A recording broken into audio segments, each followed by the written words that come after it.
So, Nikki Moran here with my amazing colleague.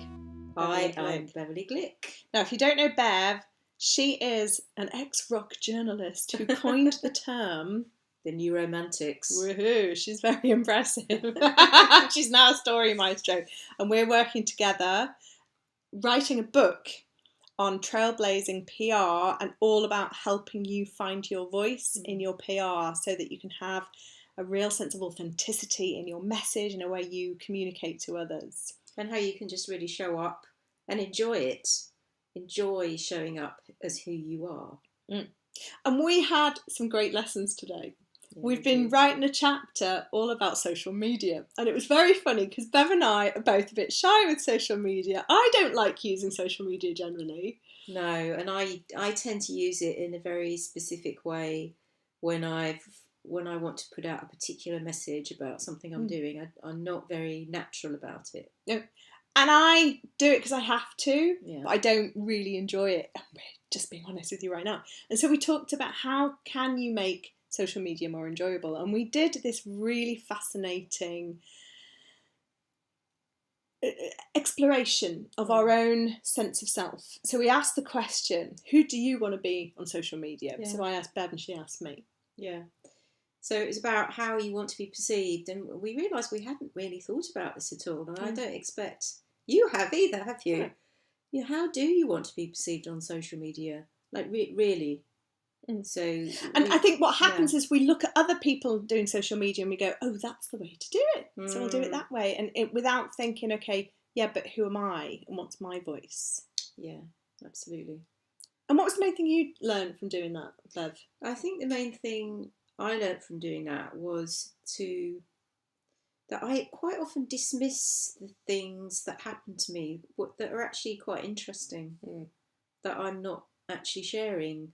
I mean, I'll think, oh, that was interesting, but I won't necessarily share it because I'm very aware that some people overshare on social media, and I don't want to be one of those people. Yeah.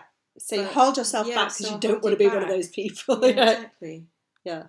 But there's a middle way of doing it. So you are sharing things about yourself, but that are interesting to other people as well.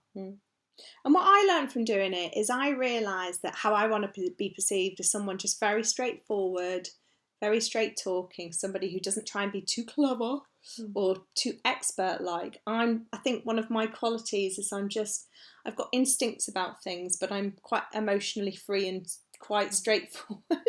So if I don't understand something or I don't get a piece of art, I won't try and pretend. I just go, to get that, and actually that's my trademark, really. Yeah. That's what's useful about me as a coach, and what's great about me in a conversation, because I'll create more honesty in the space, and I realised, gosh, if I could do that on social media, that would be quite fun. Yeah. So that's what I've decided to do.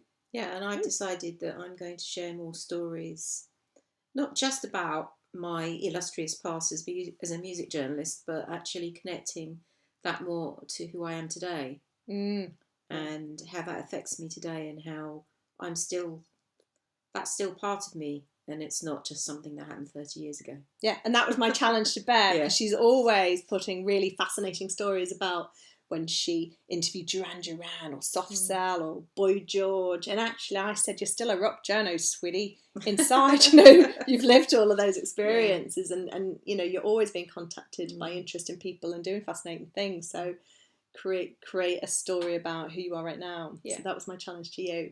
So my challenge to you watching this is, who do you want to be on social media? Who do you really want to be? And be honest with yourself. Don't pretend to be something that you're not. Be honest, be real. Who do you want to be? And what's true about you and your own voice? And let us know.